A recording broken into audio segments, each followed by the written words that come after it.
Assalamualaikum warahmatullahi wabarakatuh. Waalaikumsalam warahmatullahi wabarakatuh. Ya, seperti biasa, sebelum kita mengawali pelajaran, usahakan tanyakan kabar kalian semua dan dijawab dengan penuh semangat, ya. Bagaimana kabar kalian hari ini? Alhamdulillah, tetap semangat terus berkarya. Yes, aku bisa.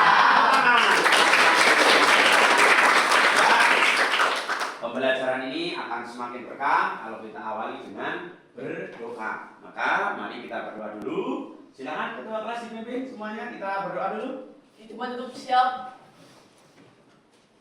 Berdoa mulai. A'udzubillahi minasyaitonirrajim. Kita akan pilihkan surat, ya.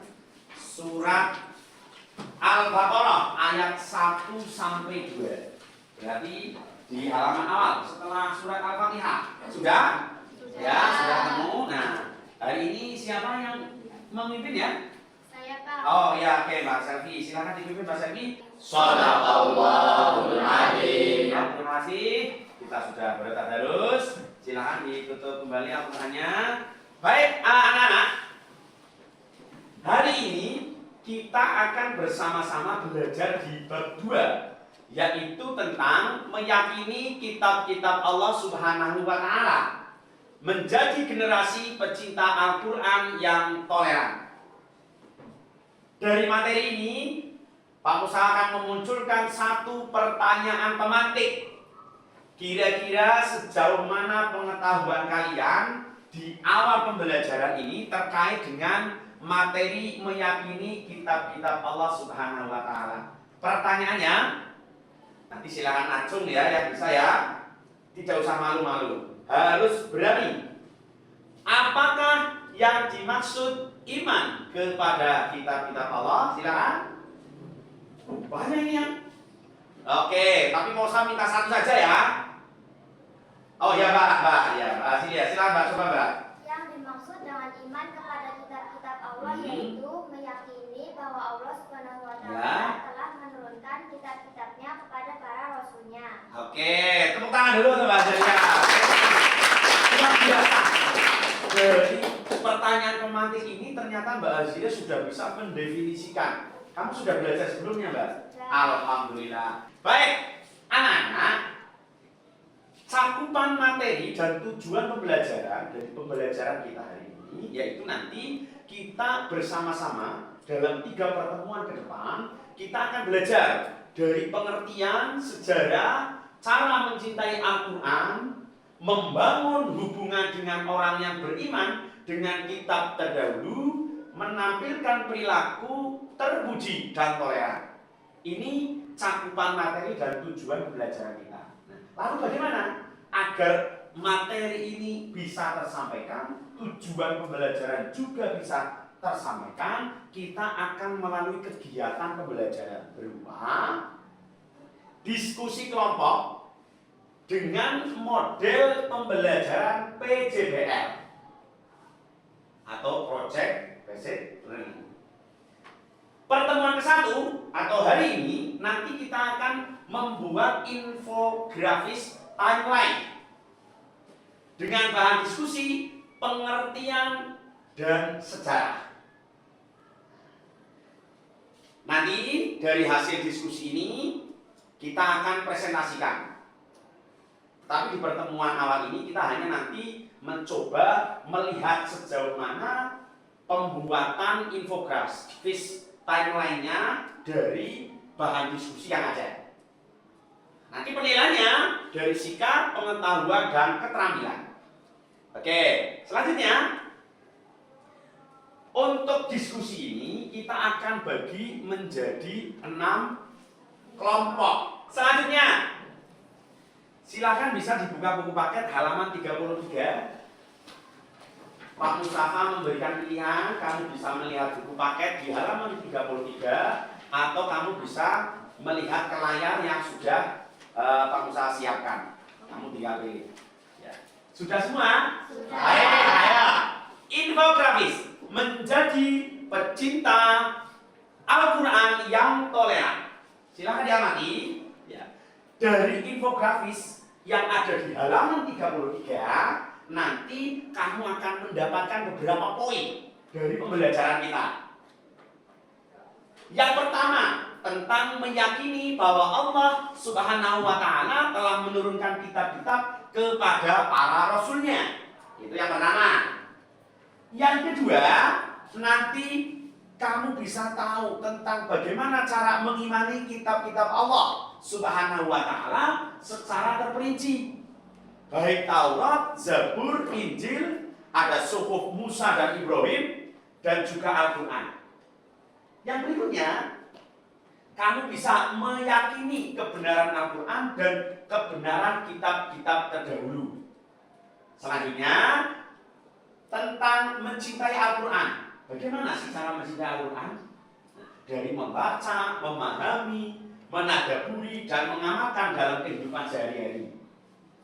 Terakhir, setelah kita bisa tahu cara mencintai Al-Quran, buah cinta Al-Quran itu apa?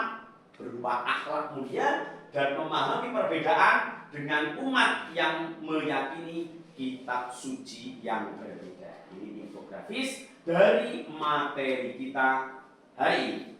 Selanjutnya, ini yang ditunggu-tunggu. Biasanya ramai ini, ya ramai sekali. Ya jawaban-jawaban untuk menyemangati teman-temanmu yang membaca pantun pemantik. Siapa yang mau membaca untuk yang pertama? Siapa? Ah ya, Mas Sade. Silakan Mas Sade. Siap-siap dijawab ya. Oke. Untuk menghilangkan virus dan kuman. Cakep. Basuh tangan dengan sabun cuci. Cakep. Manusia hidup perlu pedoman. Cakep. Dari Allah kitab suci. Perhatikan. Buatlah satu pantun nasihat untuk temanmu yang berkaitan dengan materi pelajaran. Berarti terkait materi pelajaran kita, yaitu tentang meyakini kitab-kitab Allah. Yuk silahkan, kamu bisa beri waktu, kamu buat satu pantun untuk temanmu. Yuk silahkan. Wah, nampaknya sudah semua. Baik, sudah semua ya. Oke, sudah semua. Sekarang ini kan pantun untuk temanmu, maka tidak dibaca kamu sendiri, tapi akan dibacakan oleh temanmu yang nanti mendapatkan pantun darimu. Oke, ditulis kan? Silahkan diangkat. Diangkat. Sudah diangkat? Yang baris depan nanti geser ke kanan. Yang baris kedua geser ke kiri. Yang baris ketiga berarti ke kanan lagi. Nanti yang pojok silahkan nanti dikirimkan ke temanmu di depan. Oke, jalan semua. Dalam hitungan 1. Sudah semua ya? Sudah. Silahkan disimak pantun dari temanmu. Wah, luar biasa. Baik, Pak Musama akan memberikan kesempatan satu saja pantun yang akan dibacakan. Ya, siapa ini kira-kira? Kira-kira siapa ini? Kamu. Mbak Lulu, yuk Mbak Lulu coba dibacakan ini. Pasti bagus banget ini. Coba, yuk. Jalan-jalan ke Punggelan. Cantik. Mampir dulu ke Bu Endang. Cantik. Buka baca Al-Quran. Cantik. Bahagia dan juga tenang. Pak Mustafa pernah belajar mengaji di Pondok Pesantren Al-Asy'ariyah Kaliber. Beliau Simbah Ki Haji Muntaha Al-Hafidh pernah menyampaikan, meskipun satu ayat, kita setiap hari harus membaca Al-Quran. Meskipun satu ayat. Nah, apalagi kalau sudah bisa lebih dari satu ayat, sangat luar biasa. Ini inspirasi, ya. Ayo kita bareng-bareng mengistiqomahkan untuk membaca Al-Quran setiap hari, ya, terutama kelas ini. Oke, terima kasih. Pantun sudah dibacakan, ya. Selanjutnya tepuk tangan dulu untuk kita semua. Wah, ya, oke. Lanjut. Sekarang rubrik mari mari bertafakur. Silakan buka rubrik mari bertafakur. Ya. Dalam rubrik ini kamu akan disuguhkan sebuah fakta tentang komunitas yang berada di daerah Ramanda, Kota Depok, Jawa Barat. Silakan dibaca. Pertanyaan Pak Mustafa sederhana. Ada tidak di daerah kamu sebuah komunitas yang bisa seperti ini? Ada tidak? Tidak. Pastikan, ada tidak? Tidak. Berarti ini sangat luar biasa ya? Tidak. Tangan dulu, luar biasa. Sangat efektif. Mungkin hari ini belum ada di daerah kamu, tapi Pak Musa harap suatu hari nanti ketika kamu sudah dewasa, kamu bisa menginspirasi, menginisiasi bagaimana caranya ada komunitas yang bermanfaat untuk lingkungan kalian. Oke, lanjut. Kata kunci ya yang bisa kita dapatkan dari mari bertafakur ini, bahwa kita bagaimana beriman kepada kita menjadi generasi pecinta Al-Quran dan generasi yang toleran. Untuk memperdalam itu, kita akan melakukan diskusi kelompok dengan proyek membuat infografis timeline. Dengan materi diskusi, satu, mana iman kepada kitab-kitab Allah, yang kedua, sejarah diturunkannya kitab-kitab Allah kepada para nabi dan rasul. Sumber belajarnya nanti dari buku paket halaman 36 sampai 41. Nah, sebelum kita berdiskusi, alangkah baiknya Pak Mustafa menjelaskan dulu. Mungkin sebagian kalian sudah tahu tentang apa itu infografis, karena setiap pembelajaran kita pasti ada infografis. Tetapi yang Pak Mustafa maksud di sini, kita membuat infografis tapi timeline. Apa sih infografis timeline? Infografis garis waktu untuk memvisualisasikan sejarah atau waktu, atau meng-highlight tanggal-tanggal penting, atau untuk memberikan gambaran tentang berbagai peristiwa. Untuk menguatkan gambaran tentang infografis yang dimaksud, ini Pak Musa beri contoh. Nah, ini contoh. Ada tahun-tahunnya, ya. Kemudian contoh, ini termasuk contoh bentuknya, ya. Contoh bentuknya. Tapi kamu jangan terpaku dengan ini. Kamu nanti bisa berkreasi, ya, tentang bentuk infografis yang akan kamu buat. Nah, ini contohnya, ya. Contohnya. Nah, oke. Ini contoh-contoh dari infografis timeline yang akan kita rancang, yang akan kita buat. Oke, baik. Ya, ini sebagai gambaran aja, nanti kamu lihat setelah ini nanti presentasi. Baik, silahkan. Tadi kelompok sudah Musa bagi, silahkan untuk berbalik dulu, yuk, sesuai kelompoknya. Pak Mustafa akan memberikan satu lembar kertas kosong agar kamu bisa membuat rancangannya dengan mudah. Oke, ya, dibalik, Mas. Kursinya dibalik. Ya. Sekarang coba diperlihatkan ke teman-temanmu. Kelompok 1.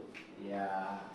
Wah, hasil kelompok 1 bisa dirasakan. Coba diangkat. Ya, tepuk tangan kelompok 1. Ya, oke, ini pengertian. Ya, ini sudah terlihat. Ya, tepuk tangan untuk kelompok 6. Ya. Tetap diperlihatkan teman-teman, tetap diperlihatkan, ya. Tepuk tangan untuk 6 kelompok yang sudah memperlihatkan infografis timeline sementara. Ayo, tepuk tangan. Ya, silakan Mas, kembali ke tempat.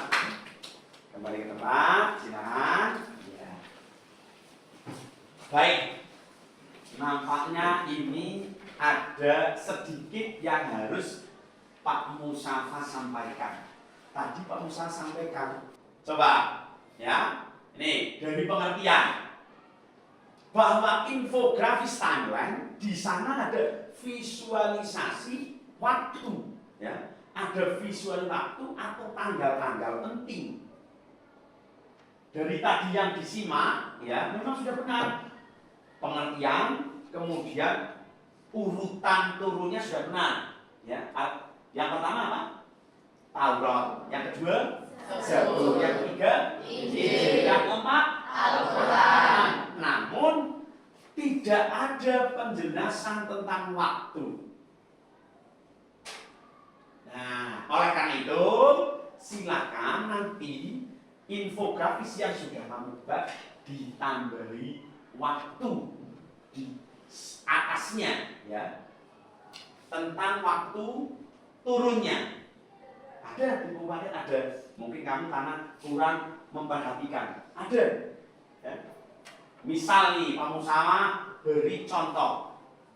Kitab Injil berarti di abad 1 Masehi.